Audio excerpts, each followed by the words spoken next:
والمتصدقین والمتصدقات، اور صدقہ دینے والے مرد اور صدقہ دینے والی عورتیں۔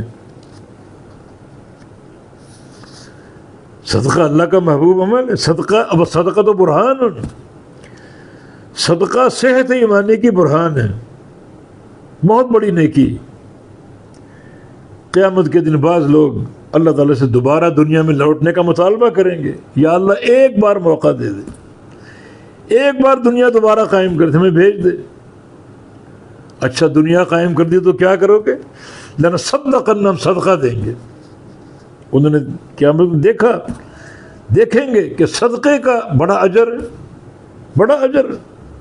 نبی علیہ السلام کی حدیث ہے، جو بندہ دائیں ہاتھ سے خرچ کرے چھپا کر، بائیں ہاتھ کو معلوم نہ ہو کہ کیا خرچ کیا ہے، اللہ تعالیٰ اس کو اپنے عرش کا سایہ عطا فرما دے گا، بہت بڑا اجر ہے۔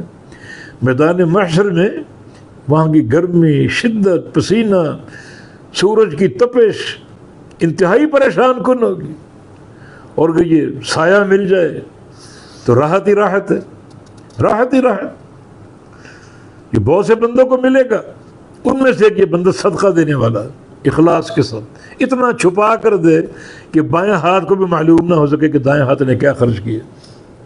والمتصدقین والمتصدقات، صدقہ دینے والے مرد اور صدقہ دینے والی عورتیں۔ نبی علیہ السلام کی حدیث ہے، کل امرئ تحت ظل صدقۃ یوم القیامہ حتی یقضی بین الخلائق، ہر بندہ قیامت کے دن اپنے صدقے کے سائے کے نیچے ہوگا۔ جو اس نے دنیا میں صدقہ دیا، اللہ اس صدقے کو اس کے سر کا سایہ بنا دے گا، اور وہ سایہ تنا رہے گا اس کے سر پہ، اس وقت تک رہے گا جب تک اللہ تعالیٰ ساری مخلوقات کے حساب سے فارغ نہ ہو جائے۔